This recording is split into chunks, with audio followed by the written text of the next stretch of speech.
बंधुवर नमस्कार। मैं ज्योतिष आचार्य सक्सेना जी बोल रहा हूँ ज्योतिष परामर्श केंद्र से। मैं आपको कुंडली के बारे में बता रहा हूँ। जन्मांक आपके पास रहता है, लेकिन जन्मांक देख के आप ये नहीं समझ पाते हैं कि पहला घर कौन सा होता है, दूसरा कौन सा होता है, तीसरा कौन सा होता है। मैं आपको इसके घर के बारे में बताता हूँ और इन घरों से आप क्या क्या जान सकते हैं। आप इसको मेरा वीडियो जो है पूरा देखेंगे तो आपको काफ़ी कुछ जानकारी हो जाएगी, क्योंकि पहले घर से और सातवें घर से लोग जानते हैं ज़्यादातर। पहला घर जातक का स्वयं का होता है। जातक का स्वयं का स्वास्थ्य, उसका रंग रूप और उसका व्यवसाय, वो क्या करना चाहता है, पहले घर से देखते हैं। और उससे अपोजिट, यानी कि ये अपोजिट हो गया, ये सातवां घर हो गया। ये होता है पत्नी का घर।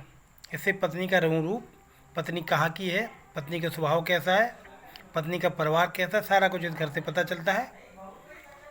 तो उसके बाद ये दूसरा घर होता है। इसमें 2 नंबर डला है, लेकिन आपकी कुंडली में हो सकता है यहाँ पे 5 नंबर डला हो सकता है 7 नंबर डला हो। वो नंबर ना देखें आप, यहाँ से क्रम से ही गिने। ये पहला घर, ये दूसरा घर, ये तीसरा घर, ये चौथा घर, ऐसे क्रम से गिनते हुए ऐसे जाएंगे। लेफ्ट में घुमाते हुए जाएगी, अपनी घड़ी लेफ्ट चलेगी। इसमें लेफ्ट चलती हुई इस तरीके से 12 घर होते हैं, 12 घर गिने जाते हैं। तो पहला घर हो गया आपका स्वयं का घर। ये जितना अच्छा होगा, जो आपका स्वास्थ्य उतना ही उत्तम और स्वस्थ रहेगा। यदि घर में अच्छा ग्रह बैठा हो, कोई ग्रह इसको अच्छा देख रहा हो, तो आप स्वस्थ रहेंगे, आपका रंग रूप अच्छा रहेगा, स्वस्थ होंगे, सुंदर होंगे। ये दूसरा घर होता है, ये कुटुंब का घर होता है। परिवार आपका कितना बड़ा है, इसमें जौन से अच्छे ग्रह बैठे तो आपका परिवार बहुत बड़ा होगा, परिवार में मेल मिलाप अच्छा होगा। अगर इसमें क्रूर ग्रह बैठा है तो आपका परिवार विघटित हो जाएगा, यानी कि बढ़ जाएगा, कोई किसी से ज़्यादा मतलब नहीं रखेगा। तीसरा घर होता है आपके भाई बहनों का। ये छोटे भाई बहनों का घर होता है कि इसमें अगर आपके इसमें कोई अच्छा ग्रह बैठा है तो आपके भाई बहनों में प्रेम होगा, एकता होगी। अगर यहाँ क्रूर ग्रह बैठा है, राहु बैठे हैं, तो आपके भाई बहनों में लड़ाई करवा देंगे या एक आध की जान भी चली जाए, अगर यहाँ राहु खराब स्थिति में बैठे हैं तो। ये बहुत महत्वपूर्ण घर होता है। चौथा ये होता है चौथा घर, मतलब 1 2 3 4 इस तरीके से गिनते हैं, लेफ्ट सुई चलती है। ये होता है चौथा घर माता का। इसमें माता आपकी कैसी है, स्वस्थ है, सुंदर है, अच्छी है, लंबी आयु की है, सारा इस घर से पता चल जाता है। इस घर में अच्छा ग्रह बैठा हो, स्वराशि का बैठा हो तो बहुत अच्छा रहता है। ये आपका सुख का भी घर होता है। व्यक्ति बहुत से मैंने देखा है, बहुत लोगों में पैसा होता है, सब कुछ होता है, लेकिन सुख नहीं होता है। और बहुत पैसा होगा, सब कुछ होगा, व्यवसाय होगा, लेकिन उनका खुद का मकान नहीं होता है, पूरी ज़िंदगी वो किराए पर रहते हैं। ये घर बहुत महत्वपूर्ण है। इस घर से पता चलता है व्यक्ति अपना मकान बनवा पाएगा ज़िंदगी में या नहीं बनवा पाएगा, या वो किराए पर ही रहेगा। ये चौथे घर से पता चलता है। ये घर जितना अच्छा होगा, इसमें अगर सुख अपनी राशि का बैठा होगा तो व्यक्ति अपने मकान में ही होगा। इसमें कोई खराब ग्रह बैठा हो तो उसका घर नहीं होगा, वो किराए पर रहेगा। और माता का भी घर है, माता भी रिलेटिव होगी, स्वस्थ होगी, अच्छी होगी। दूसरा कार वाहन वगैरह जो भी होंगे इसी घर से रिलेटेड देखे जाते हैं। ऐशो आराम का भी घर यही है। ये है 5वां घर। इसमें 5 नंबर डला है, गिनेंगे आप इस तरीके से ही, नंबर कोई भी डला हो। ये विद्या का घर होता है कि आपकी विद्या क्या है, आपकी शिक्षा कैसी है, पढ़ाई आपकी कैसी हो पाई, अच्छी हो पाई या नहीं हो पाई, क्या कारण रहे, सारा इस घर से देखा जाता है।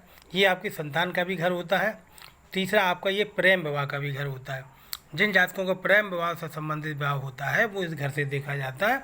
इस घर के ग्रहों की स्थिति की अपेक्षा मैं आपको आगे बताऊँगा। इसके बाद ये 6वां घर होता है। ये रोग का घर होता है। व्यक्ति को जो भी स्वास्थ्य खराब होता है, बीमारी लगती है, वो इस घर से देखा जाता है। इस घर में कौन सा ग्रह बैठा है, इस घर का मालिक अगर यहाँ बैठा है तो स्वास्थ्य खराब होगा। इस घर में कोई क्रूर ग्रह बैठा है तो स्वास्थ्य खराब होगा आपका। इस घर का मालिक इस घर में बैठा है तो स्वास्थ्य खराब होगा। वो मैं आपके आगे बताऊँगा कौन सा घर का मालिक कैसा होता है, कहाँ बैठता है।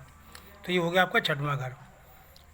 इसके बाद ये पत्नी वाला घर होता है। ऐसे पत्नी का घर, पत्नी का रंग रूप, पत्नी कहाँ की है, कैसी है, स्वभाव कैसा, नौकरी करने वाली है या नहीं करने वाली है, गरीब घर की है, पैसे वाले घर की है, सारा इस घर से देखा जाता है। जितना अच्छा घर होगा, जितने अच्छे ग्रह बैठे होंगे, उतनी अच्छी आपको पत्नी मिलेगी। इस घर का मालिक अगर यहाँ बैठा है तो पत्नी से आपको लाभ मिलेगा, पत्नी आपकी कमाऊ होगी या ससुराल आपकी संपन्न होगी। इस घर का मालिक 11वें घर में बैठा होगा, तो वो मैं आपका आगे बताऊँगा। उसके बाद ये हो गया आपका 8वां घर। 8वां घर ये होता है मृत्यु का घर, आयु का घर। ये घर जितना अच्छा होगा उतनी आपकी आयु अच्छी होगी। यदि घर में कोई शुभ ग्रह बैठा है, अच्छा ग्रह बैठा है तो आपकी आयु बढ़ाएगा। खराब ग्रह बैठा है, राहु बैठा है तो आपको आत्महत्या तक करवा सकता है। चंद्रमा बैठा है यहाँ पे तो भी आत्महत्या करवा सकता है। एक्सीडेंट का भी घर यही होता है। ये घर आपका अच्छा होना चाहिए।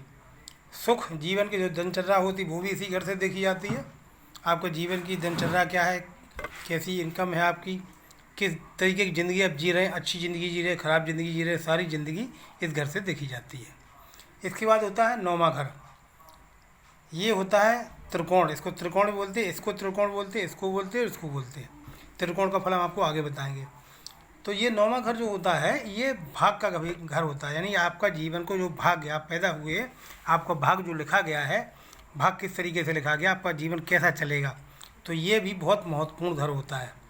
इस घर से पता चलता है कि आपका जीवन में क्या क्या आप कमा पाएंगे, क्या क्या कर पाएंगे, या आपकी ज़िंदगी ऐसे ही जाएगी।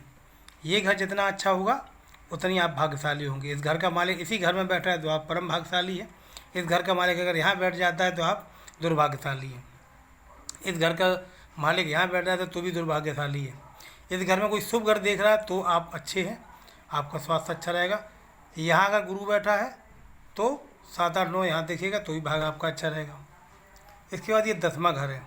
10वां घर ये आपका रोजगार का घर होता है।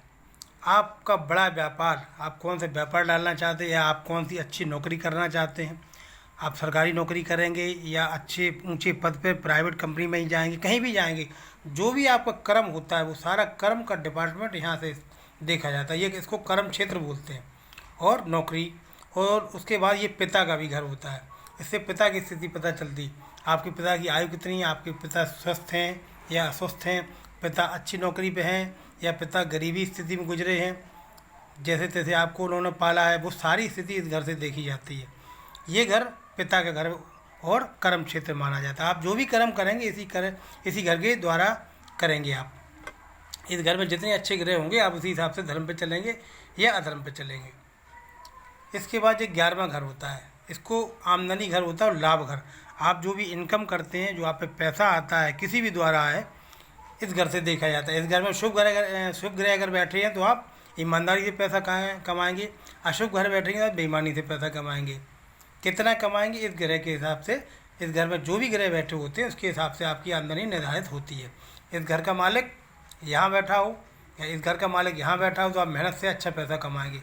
इस घर का मालिक यहाँ बैठा हो तो भी अच्छा पैसा कमाएंगे आप। पत्नी घर का मालिक यहाँ बैठा तो भी आप अच्छा पैसा कमाएंगे।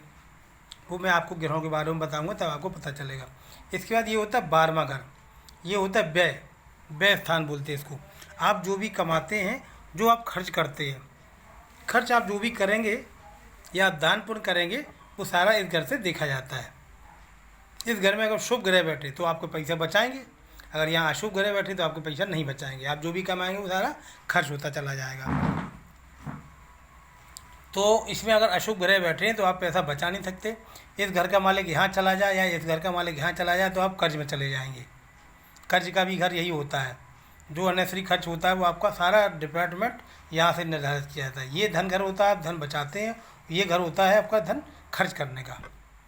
तो बंधुओं, मैंने आपको 12 घर के बारे में बता दिया। आप कभी भी देख सकते हैं, कैसे भी देख सकते हैं कि आपका पहला घर कौन था, दूसरा घर कौन था, तीसरा घर कौन था।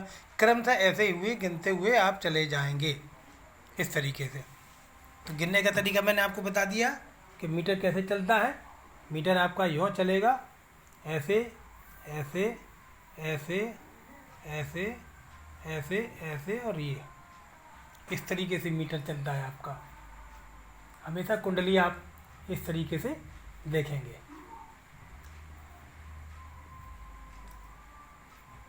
तो आप क्रम से गिनते चले जाएंगे। आपकी कुंडली में नंबर कोई भी डले हों, ग्रह कोई भी बैठे हों, लेकिन कुंडली गिनी आपको इसी तरीके से जाती है। इसमें उल्टा पहाड़ा चलता है। इसके बाद मैं आपको बताता हूँ बंधुओं कि ये तो आपने घर देख लिए, माता पिता के सबके आपको पता चल गए। उसके अलावा यही घर आपके शरीर के जो अंग होते हैं उन पे भी निर्धारित किया जाता है कि इस घर से क्या देखा जाता है। ये आप नीचे वाली वीडियो देख रहे होंगे। ये जो घर होता है ये आपका चेहरा होता है। पहला घर, यानी कि पहला घर जो है ये आपका चेहरा बनाता है, आपका रंग रूप, आपके नए नक्श सारे इससे निर्धारित करते हैं। जी जितना घर सुंदर होगा उतनी आप सुंदर होंगे। कोई अच्छा ग्रह बैठा तो आप सुंदर होंगे, खराब ग्रह बैठा होगा तो आप बदसूरत हो सकते हैं, सांवले हो सकते हैं। इस घर पर निर्धारित करता है, ये चेहरा बताता है ये घर। इसके बाद ये दूसरा घर होता है, यहाँ कुटुंब घर भी है, और ये दाहिनी आँख, जो आपकी आँखें हैं वो दाहिनी आँख इससे देखी जाती है, 12वें घर से बाईं आँख देखी जाती है। दोनों घर आपके अच्छे हैं तो आपकी आँखें दोनों स्वस्थ रहेंगी। अगर इनमें खराब है, यहाँ शुक्र बैठ जाते तो आपकी आँख कमज़ोर हो जाती है। बच्चों की, आजकल बच्चों की, छोटे छोटे बच्चों की आँखें कमज़ोर हो जाती हैं, तो उनका 12वां घर और 6वां घर खराब होता है तो वो आँखें कमज़ोर हो जाती हैं। ये दोनों घर आपके अच्छे होना चाहिए। उसके बाद ये तीसरा घर है, मैंने आपको बताया था 1 2 3। तीसरा घर आपका दायां कान होता है। ये आपका मुख है तो ये दाहिना कान हुआ, इस तरफ वाला देखेंगे तो ये बायां कान हो गया आपका। इसके बाद चौथा घर जो होता है हृदय होता है। आपका हृदय कैसा है ये सारा इस घर से डिपेंड करता है। 5वां घर आपका पेट बताता है, ये पेट का आपका स्वास्थ्य कैसा है, पेट कैसा रहता है, स्वस्थ रहता है, अच्छा रहता है, या पेट में दर्द रहता है, दिक्कत रहती है, ये 5वां घर से निर्धारित करता है। इसमें जैसे भी ग्रह होंगे, जैसी राशि डली होंगी, उसके हिसाब से आपका पेट रहेगा। ये आपका 6वां घर है, ये नाभि और कमर। अगर इस घर में कोई खराब ग्रह है तो आपको कमर दर्द की शिकायत रहेगी। ये पेट के नीचे का भाग होता है। ये लंग और गुदा का होता है 8वां घर, ये 7वां, ये 8वां। ये 9वां घर जांग का होता है। 10वां घर घुटना। अगर ये गड़बड़ है तो आपके घुटने दिक्कत देंगे आके चल के जल्दी। और ये 11वां घर कान का होता है। 12वां घर दूसरी आँख यानी लेफ्ट की आँख होती है, ये राइट, ये लेफ्ट। तो बंधुओं इस तरीके से आप समझ सकते हैं कि इससे खाली अकेले इसी से आप इस एक कुंडली से कितना कुछ आप जान सकते हैं। अभी मैं आपको और भी बताऊंगा इसके बारे में कि एक केवल चाक होती है, ये साधारण पढ़ना है, इसको पढ़ लिया, देख लिया, रख दिया। ये आपका पूरा शरीर है, शरीर की जितनी भी चीज़ें हैं सारी इसी कुंडली से निर्धारित हो जाती। इन्हीं चक्रों से ही केवल आपके जितनी स्वास्थ्य खराब होना, स्वास्थ्य अच्छा होना, हार्ट अटैक पड़ना, एक्सीडेंट होना, आप किस तरीके से कमाई कर रहे हैं, आप किस तरीके से रह रहे हैं, आप मकान में रह रहे हैं या किराए के मकान में रह रहे हैं, आप गरीबी झेल रहे हैं या आप पैसे वाले हैं, सारा कुछ डिपेंड इस कुंडली से पड़ता है। मैं आपको क्रमशः धीमे धीमे सारी चीज़ें आपको बताऊंगा कि जन्म कुंडली कैसे देखी जाती है। पंडित लोग देखते हैं, ज़्यादातर बता देते हैं, लेकिन हम लोग समझ नहीं पाते हैं। मैं अगर आप ध्यान से मेरी वीडियो सुनेंगे तो मैं सारा आपको एक एक करके डिटेल में सिखाऊंगा, आपको बताऊंगा कि जन्म कुंडली कैसे देखी जाती है, जन्म कुंडली में क्या क्या होता है। आपको कहीं जाने की ज़रूरत नहीं पड़ेगी। तो बंधुओं आप इसको सब्सक्राइब कीजिए, जिससे मैं जो भी वीडियो भेजूँगा वो आपको मिलती रहेंगी। और अगर आपको वीडियो अच्छी लगती है तो आप आगे देखिए, शेयर कीजिए। धन्यवाद।